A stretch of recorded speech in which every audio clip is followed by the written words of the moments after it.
So what's up guys, welcome back to another session of this lecture series. Now today's topic is about clinical pharmacology of organophosphorus compounds.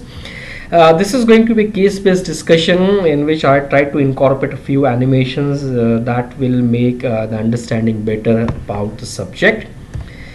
Now here's a 60-year-old man who is brought to the casualty, who is in unconscious state and is accompanied by his wife.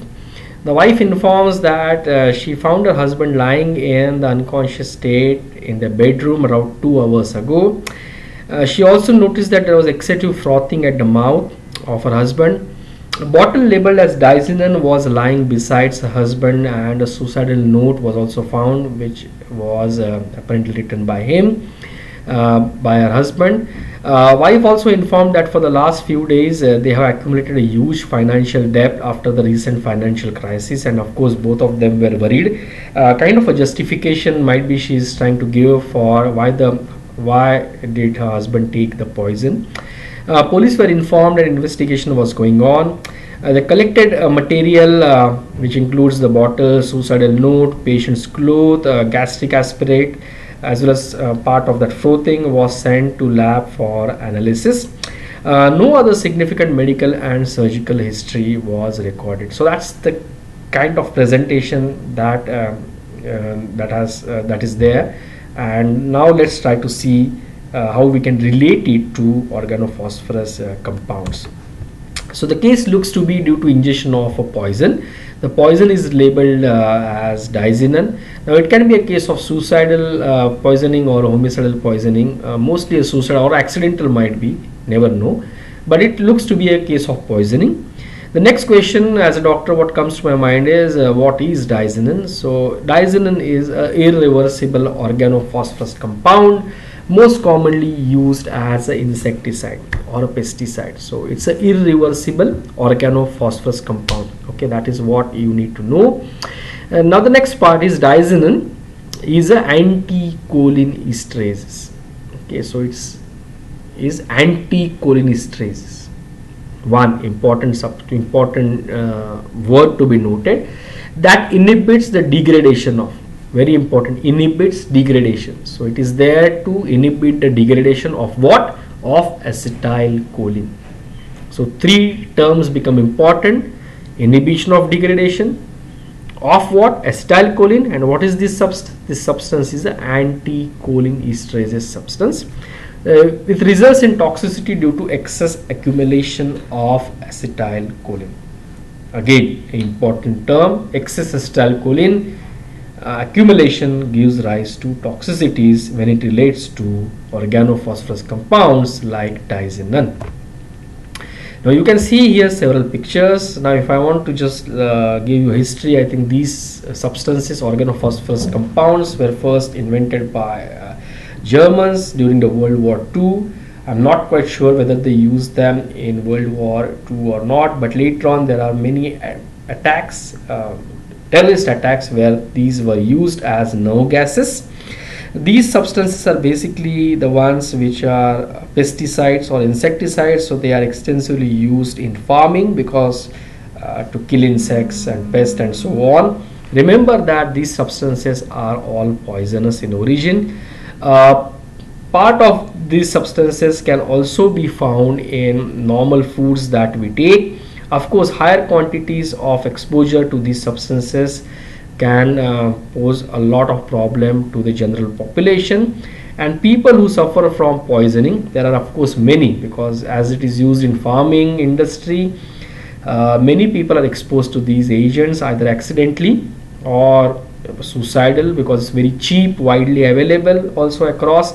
And you will find the incidences of this poisoning more in the underdeveloped and developing countries. The patient can have a mix and match of these symptoms like breathing difficulties, excess secretions, tachycardia, nausea, vomiting, twitching of the muscles, unconsciousness, and so on. And there are a lot of tragic events, mass tragic events that have occurred due to poisoning or because of these substances. Now relate it to acetylcholine because it inhibits the degradation of acetylcholine. So let's start with acetylcholine. So it's a neurohumoral transmitter. It's a neurotransmitter at somatic central and autonomic sites. Now the word neurohumoral is important. Neurohumoral means carrying the impulse across the synapse. Very important. You have two nerves. In between the nerves there is a space that is called a synapse. This synapse has neurotransmitters in it that carry the impulse from one side to other side. The system which has this synapse and neurons together is the one which is called as neurohumoral system, and acetylcholine is one of the key neurotransmitters in periphery as well as in the central nervous system. Chemically it's a ester. Remember term ester of acetic acid and choline. The next question comes to my mind is, what is a ester? Ester is a compound. It's a chemical compound which is derived from or inorganic or inorganic acid, in which at least one hydroxyl group, that is the OH group, is replaced by a alkyl group. Now if you look at the structure of acetylcholine, it has one alkyl group that is that you can very well, the red ones which you can appreciate are the alkyl groups which are present within the acetylcholine. So this makes it a ester. Okay, so you want to synthesize acetylcholine, you need to push in these alkyl groups within the molecule so that you can make up for acetylcholine. Very important. Now acetylcholine is not something of a magic. It's a part of this universe, so it needs to be synthesized and degraded, as what happens with all other things in this universe. It has got time of origin and maintenance and destruction. So applies to acetylcholine. If you want to synthesize acetylcholine, push in a alkyl group. Since it's a ester, I informed you, push in a alkyl group. So you get acetylcholine from acetyl coenzyme A and choline. For this reaction you require ATP, and there is an enzyme which is called as choline acetyl transferases that pushes in a alkyl group. You push in a alkyl group and make acetylcholine. That's the synthesis of acetylcholine. If I want to break acetylcholine, I again need to push in a hydroxyl group. Reverse, like alkyl group formation, hydroxyl group degradation. So I push a hydroxyl group. Where will I get a OH group? I get that OH group from water. Very important. Hydrolysis process, hydroxyl group, water related hydrolysis group. I introduce water with acetylcholine.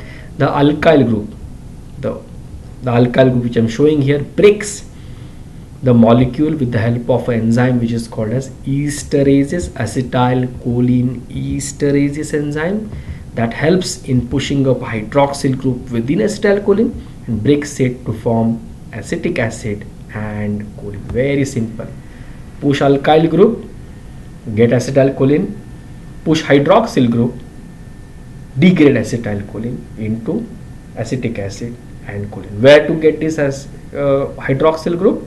Get hydroxyl OH group from water in presence of an enzyme which is esterases in activity, that is choline esterases enzyme. Now learning about cholinesterases, there are two types of cholinesterases. One, it is the true type of cholinesterases which is present all over, fast action, millisecond action, degrades acetylcholine very fast. Pseudo type, present in and around the GIT, plasma, intestine, liver, degrades ingested acetyl esters. Ingested esters. Food may contain esters, so to degrade them, this enzyme is present. Not a true cholinesterases, but a false one, a pseudo one, has a slow action. Now, for the interaction to occur between cholinesterases and acetylcholine, you require attachment of these two substances. Acetylcholine attaches to cholinesterases at two sites. One is called as the anionic site, the other is called as the esteratic site. Once this attachment occurs, acetylcholine degrades into acetic acid and choline. The next question, what do you mean by anionic site? Anionic site is a place where there is a negative charge. Anions, negative. Anionic site which harbors a negative charge on it. Esteratic site. Esteratic site is the one which will have esterases activity. What do you mean by esterases activity? Esterases activity will push in a hydroxyl group and will break the ester. Which is a ester here? Here ester is acetylcholine. By chemical nature, acetylcholine is a ester because it has a alkyl group. You can break acetylcholine by introduction of hydroxyl group. Where you get this hydroxyl group from? From combination with water. Where does this reaction occur? At the esteratic site with the help of a esterases activity. Make this point very clear before we move forward. Now looking at this figure, this is a acetylcholine molecule, anionic site. Here attachment with the nitrogen of the acetylcholine occurs, and now positive to negative, it's basically electrostatic attraction at the anionic site with the nitrogen of acetylcholine. At the esteratic site, this attachment is kind of a anchoring. It's kind of anchoring, a foolproof attachment I should say, where the interaction occurs. Now here you see serine. The serine molecule here has been acetylated by the adjacent molecules such as histidine and glutamate. So, but more of that is histidine. Here there will also be histidine and glutamate. I will show you. So histidine will acetylate the serine, and then serine will push the hydroxyl group, the OH group, into this molecule and break acetylcholine into acetic acid and choline. So the main chemical interaction for breaking acetylcholine occurs at the esteratic site, and this entire thing is a acetylcholinesterases entity or the enzyme. Okay, it has a head and a tail, not to go into those details, but it is the head part that we are looking into, and kind of schematic arrangement for making these things very clear to you. Now looking at this animation here, this site here is the anionic site, which has a tryptophan here, and it's an anionic site. It harbors a negative charge, so attraction with acetylcholine here on this side of that molecule will be mostly electrostatic. On this side you can see three dots here. The green ones are the serine, very important. Then we have called as the histidine and the glutamate that make up this esteratic site, and then you have the hydroxyl group, the OH group. This group needs to be pushed inside the molecule of acetylcholine to break it up. So now I just start, hope it starts. Sorry.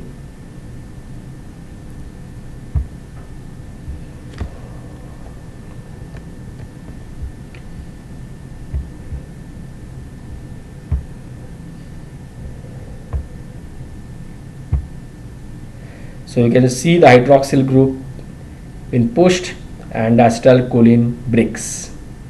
You can see the break line there. So that is what the interaction is all about. The same interaction again explained, I'm not going into those details, but anyway, you push hydroxyl inside with the help of serine, acetylated serine with the help of histidine, and that breaks up the activity of acetylcholine, breaks it apart with the help of acetylcholinesterases. Now coming to anticholinesterases. We learnt about cholinesterases. Now let's talk about anticholinesterases. These substances inhibit cholinesterases. So all the while we learnt about how to break acetylcholine with the help of cholinesterase. These substances block cholinesterases. So indirectly they will inhibit the degradation of acetylcholine, because the acetylcholine cannot be just degraded now because cholinesterases are blocked. So enhanced effects will be seen because of accumulation of acetylcholine at the synaptic junctions. So here are organophosphorus compounds which are irreversible anticholinesterases. So they will lead to accumulation of acetylcholine within the body. So these signs and symptoms which you will see now on the slide are all due to excess accumulation of acetylcholine within the body. You can also memorize these effects for the effects of acetylcholine on the body. So patient had a pulse rate of around 63 beats per minute. So bradycardia occurs if you have excess acetylcholine in the body. Blood pressure is around 100 by 70. Now there is a mix and match on what happens with blood pressure, whether because it's more of nicotinic action, so not very sure on whether it drops or whether it goes up. But anyway, here you see a moderate fall in blood pressure. Respiratory rate of 14 per minute. Patient is afebrile. There are a lot of secretions. So a lot of lacrimal secretions, a lot of oral secretions, a lot of bronchial secretions, a lot of sweat. Pupils are pinpoint. Again, a diagnostic feature of OP poisoning with sluggish eye reaction to light. Patients will be having fasciculations of the muscle. Why? Excess accumulation of acetylcholine at the neuromuscular synapse. Smell of OP poison, that's very typical of a poison smell that comes up from secretions. Patients can have CNS effects, seizures, which are mostly managed by benzodiazepines. Other examinations are normal. As far as lab tests are concerned, and RFT, that is renal function test, LFTs, and serum levels of sodium, potassium, calcium, magnesium were all normal. Cholinesterases levels are down. Again, anticholinesterases substance are organophosphorus compounds. They block cholinesterase, they block serum levels of these enzymes. So you see that cholinesterases are blocked. Of course, RBC cholinesterase would be much more of a diagnostic, but anyway, we can do always serum cholinesterases levels. These are down. Patient suffered from cardiac arrest on the next day. Excess bradycardia, standstill position for the heart, appropriate treatment was given. Patients can have varied features of this poisoning. So some may have excess diarrhea, they can also have nausea, vomiting, that I think was mentioned somewhere, or if not, just note it. They can have always nausea, vomiting. In fact, they come to casualties vomiting. Excess pulmonary secretions, so patients can have wheeze, difficulty in breathing, runny nose, rhinorrhea, lacrimation might increase, seizures, of course, I mentioned. So there is always a mix and match on what type of poison is taken, when it is taken, how it is taken, what is the potency of poison, patient's age, weight, that time for which the poison is within the body, and so on. So that will decide on the features of this poisoning, but few of this will definitely be a part of clinical scenario when you talk of organophosphorus poisoning. Now, there are drugs for organophosphorus poisoning. Atropine is an anticholinergic drug. Acetylcholine excess is parasympathetic. Acetylcholine, parasympathetic neurotransmitter. Excess of that, block it, titrate it with exactly the reverse, that is atropine, that is anticholinergic drug. One important. The second are the oximes. Oximes are cholinesterases reactivators. Cholinesterases is blocked, so reactivate it.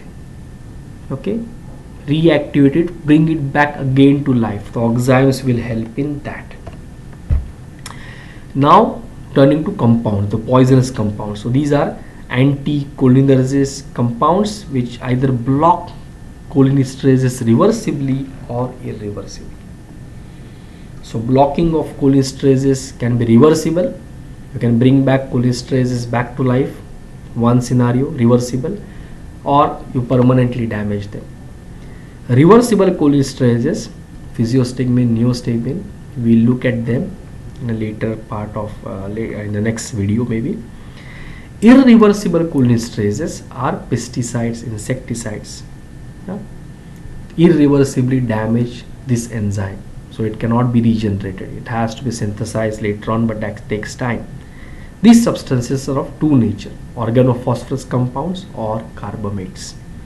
Remember that these are all lipid soluble agents, and they can get into the body by whatever route possible, and at the quickest time they can be inside the body. Here you can see the structure of diazinon. You have a alkyl group here that makes it very similar to acetylcholine. So it takes the place of acetylcholine and binds to cholinesterases and irreversibly damages it. So there is general structural similarity between these poisons and acetylcholine for it to take their place. Kind of a face of movie that what I remember now, many years. Okay, so normally what happens, acetylcholine getting attached to anionic site, esteratic site, anionic site esteratic activity pushes hydroxyl group, hydrolysis occurs in presence of water, degradation of acetylcholine. Reversible inhibitors, physiostigmine, neostigmine, we won't see to them now, just forget it. Irreversible inhibitors, organophosphorus compounds, they usually attach only to esteratic sites. Usually they will attach to esteratic sites. You can see it. What happens once they attach, this binding is not broken, they remain there for a very long period of time. Hydrolysis doesn't occur over a period of time, maybe hours, maybe few days. They will remain and they will almost kill cholinesterases. So acetylcholine has no way it can get attached to cholinesterases, so keeps on accumulating and adverse effects of acetylcholine comes up. That's the basic thing, that's what happening inside the body. Looking at irreversible anticholinesterases classification, we have organophosphorus compounds. These are more poisonous. They age over a period of time. What does that aging means? We talked all the way that these are esters. Organophosphorus compounds, acetylcholine, these are all esters. Esters means they have alkyl group present in them. This alkyl group is important because it is displaced by the hydroxyl group and you degrade these compounds. But what happens is that these enzymes, organophosphorus enzymes, they will lose one of their alkyl groups over a period of time, so that they become completely resistant to the action of the hydroxyl group, the esterase activity, and these substances will bind to cholinesterases irreversibly. So once that occurs, there is no way that you can turn down that thing and come back to normal. No, you can administer oximes in these compound poisonings, and a few examples of these compounds are given, like malathion, parathion, diazinon. Diazinon is called as TIC20 in Asia. I am not sure about what it is called in the rest of the world. A very commonly occurring poison. Nerve gases, echothiopate, that's a hydrophilic organophosphorus compound, very important. We have carbamates, which are substances like propoxur, that's known as Baygon in Asia, carbaryl, rest of the world I am not aware. They are less poisonous and we do not administer oximes in them. There is a reason for that, we'll come to it in a few slides. That's important, that's the basic classification of these poisonous compounds. Now looking at the case presentation, treatment wise, they require gastric lavage, kind of washing of the stomach to take out the remaining poison. So need to put in a Ryle's tube, hospitalize this patient, need to send gastric aspirate for forensic lab, need to treat this patient with atropine and Paralidoxime. Atropine is given in the dose of around 5 mg bolus followed by 2 mg hourly. That depends, we usually keep on giving 2 mg after 15 minutes to see the signs of atropinisation. Once the patient is atropinized, we stop giving it in bolus, then we go up and give infusion of atropine. You can give Paralidoxime in a dose of 1 gram infusion almost 3 times a day for the initial 2 days. Treat seizures with the help of diazepam. For the initial few days, you will require more amount of atropine, and fluctuation in patient's sensorium is noticed, hyperexcitability and so on. All atropine effects will come up. His restlessness will be controlled with diazepam. Restlessness was better and became alert and started to recover slowly. Of course, 3-4 days will be required for this patient to come back to normal. He revealed that he has taken the poison with suicidal intentions, and legal protocols for this were followed by the hospital. The patient needs to take a psychiatric visit since it is a suicidal poisoning case, and he attributed this impulsive act because of his poor financial condition that he was suffering from. So that's the in short therapy. He might require antibiotics and so on, but that's supportive management for this patient depending upon the scenario. Now coming up to atropine. In organophosphorus poisoning, atropine to start with is an anticholinergic drug. It antagonizes actions of acetylcholine. So muscarinic actions are the ones which are blocked. Of course, you give it in a very high dose, so CNS effects, CNS delirium, hyperexcitability, restlessness will come up, but that only comes at a very high dose. Peripheral paralysis is not counteracted by atropine because it's mostly of a nicotinic origin, and atropine only acts as antagonist at the muscarinic receptors. Atropine is an antidote for OP poison. So somebody comes up with these symptoms: pinpoint pupils, excess salivation, frothing, sweating, bradycardia, just start him with atropine if you're sure about poison. Give it in a bolus dose, 2 to 5 milligrams, repeat it till fully atropinized. We'll come to that. What is fully atropinization? What do you mean by this? Afterwards, the patient requires infusion of atropine for a few days in a dose of around 0.02 to 0.08 milligrams per kg per minute. If you want to insert a Foley's catheter, which we usually do, insert it before you give atropine. Patient need to be tied to the bed or keep him in a closed bed, because patients become hyper excitable, restless, and they can have a fall from the bed after giving atropine.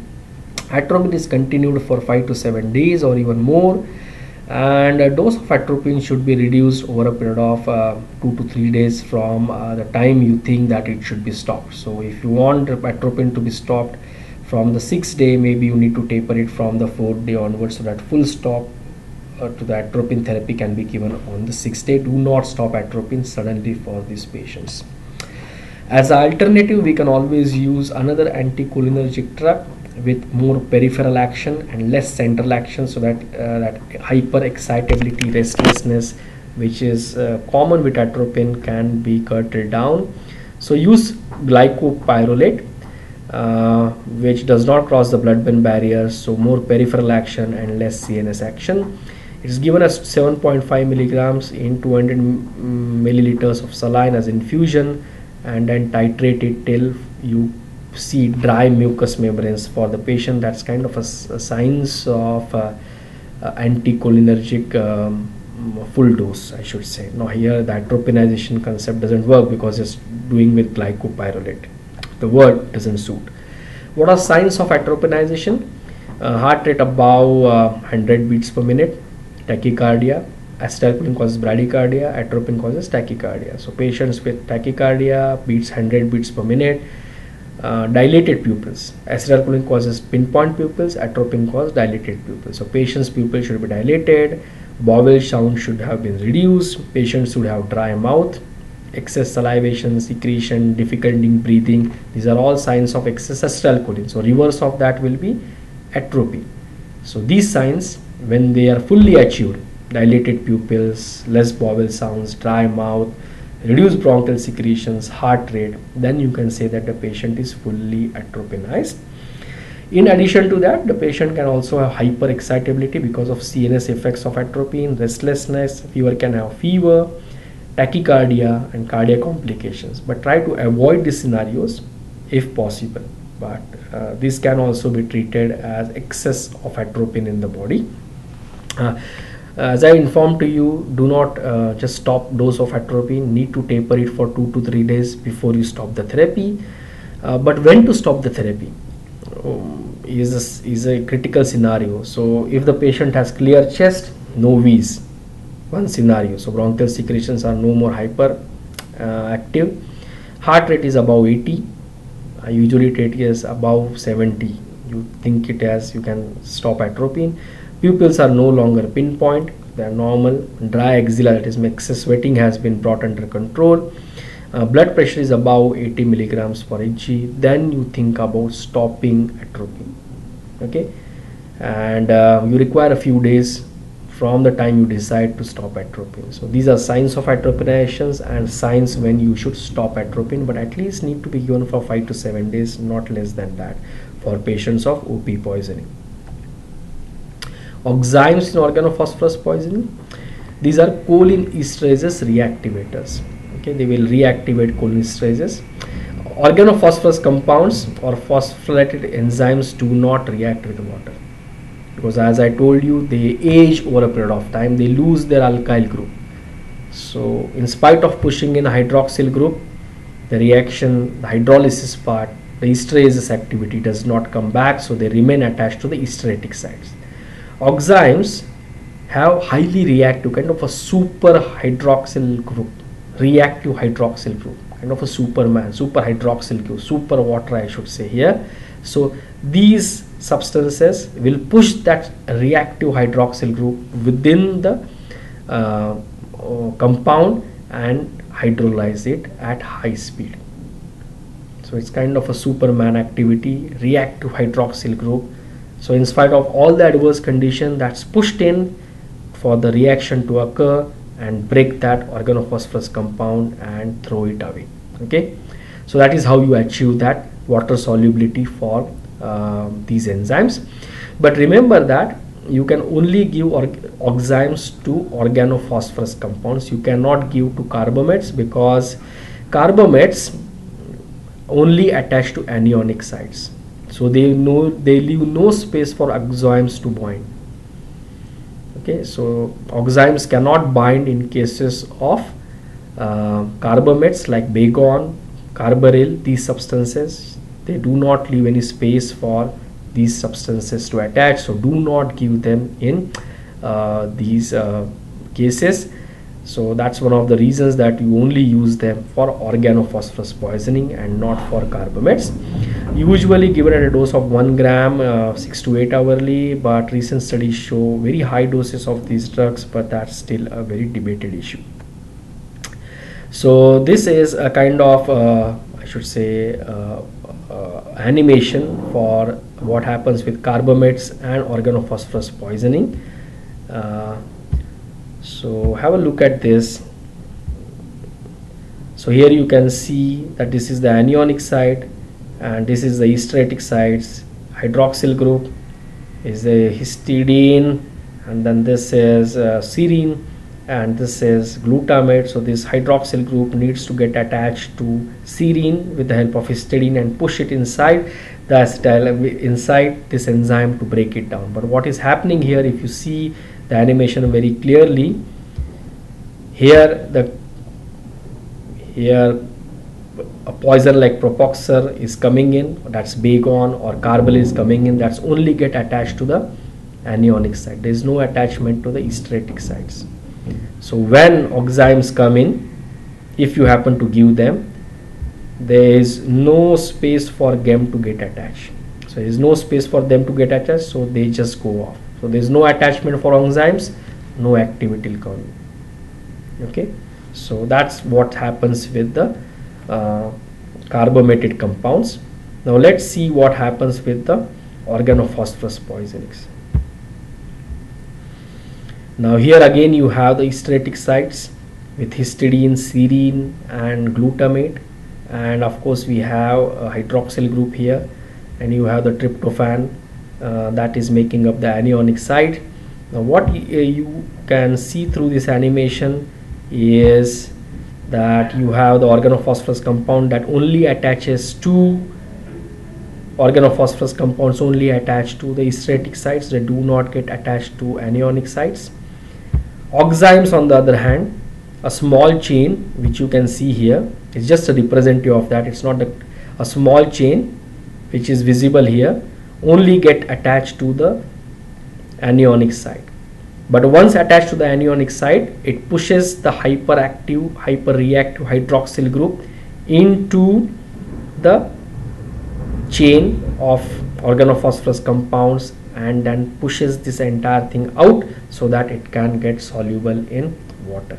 So you can see that thing happening very closely. See again,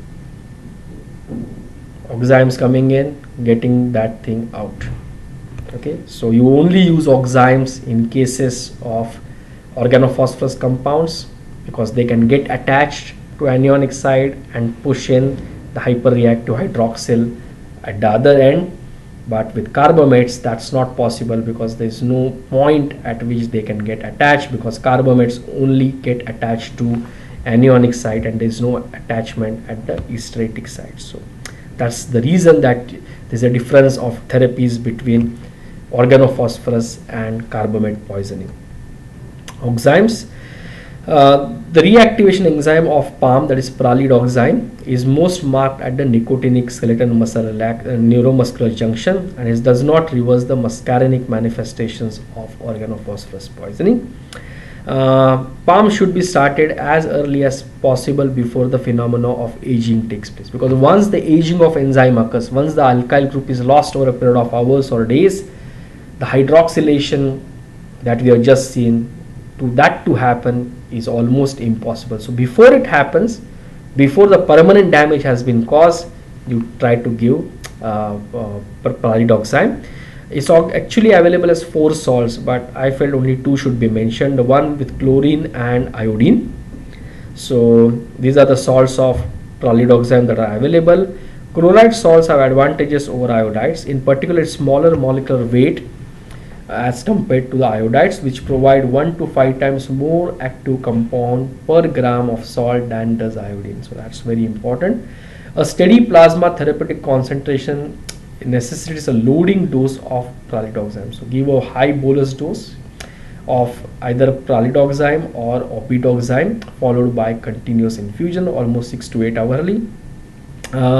If you try to give Oximes in a bolus dose, then what happens is vomiting, tachycardia and hypertension can be seen in patients.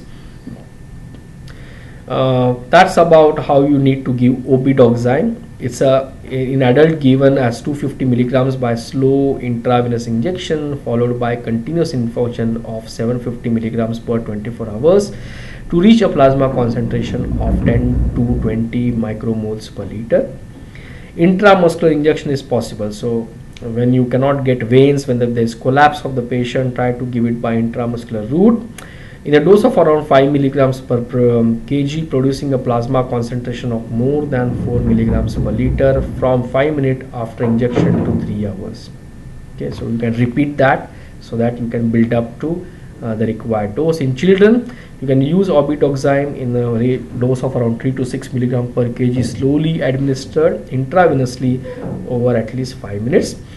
Nowadays, you also have diacetyl monoxime. That's the third variant. So you have paralidoxime, opidoxime, and diacetyl monoxime, that is DAM, which can cross the blood-brain barrier and it can tackle reactivation of cholinesterases within the brain. So that's the added advantage of DAM, but I haven't used that till now, so that's just a theory for me, at least for now.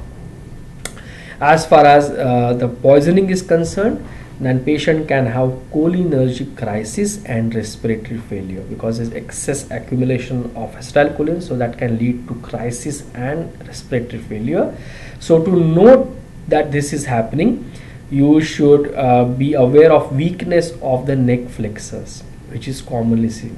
So excess accumulation of acetylcholine means you can see that the neck flexors become weak. Signs of impending renal respiratory failure, like use of accessory muscles of respiration, nasal flaring, tachypnea, sweating. So these are some signs when you need to push the patient in ICU and really monitor him. If this happens, then it's definitely cholinergic crisis. That's kind of an end point of this poison. Cases are managed in intensive care unit with prophylactic sedation, intubation, and the patient might also require ventilation. Recurrence of toxicity commonly occurs after poisoning with fat-soluble organophosphates like Parathion. I have seen that case in the year 2002. After 7 days, the patient suddenly went into cardiac arrest and failure, because these poisons are lipid-loving poisons, so they will remain inside the fat cells for a long period, and then eventually they will come out and cause problems. So be aware.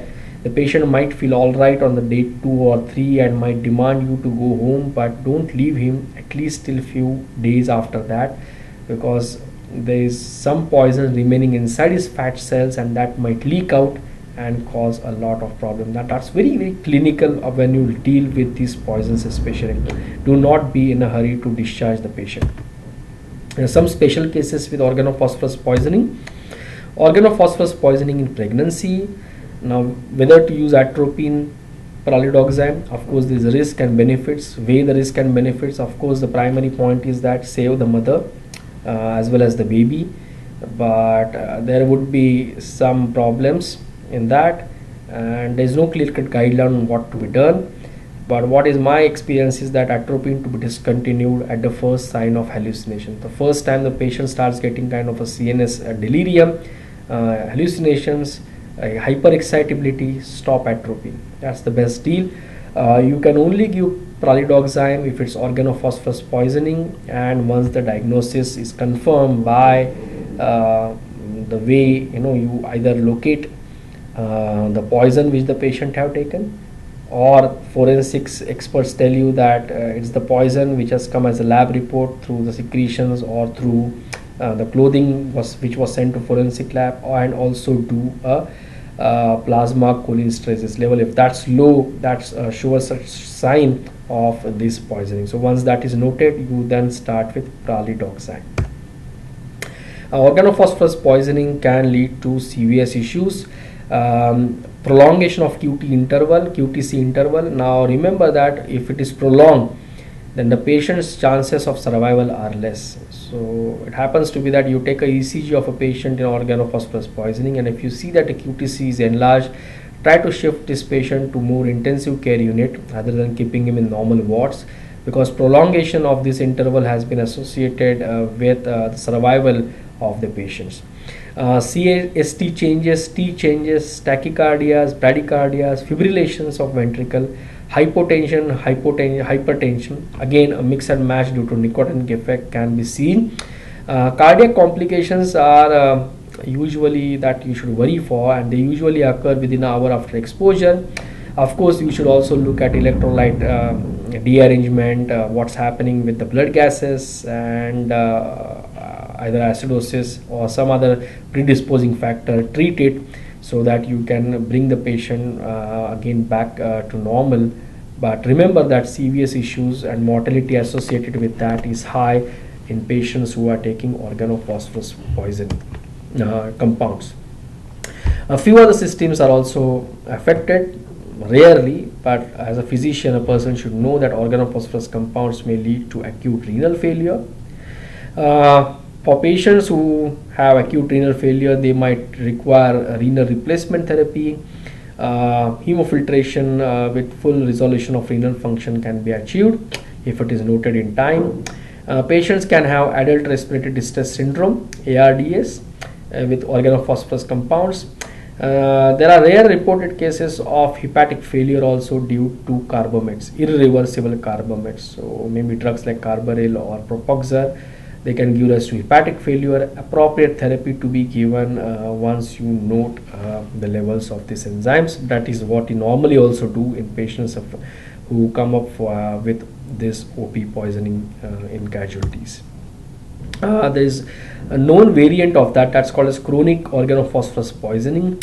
Now that leads to demyelination of the neurons as well as paralysis, lower motor, upper motor paralysis. Fluorine containing compounds may be responsible for that. The pathogenesis of this chronic OP poisoning is not known. it is said that this agent, if these agents, if they're chronically exposed to small kids, then they can cause hyperactive deficit syndrome in children. But remember that there is no specific treatment for chronic organophosphorus poisoning as such. I hope you like this session. Do subscribe and thank you.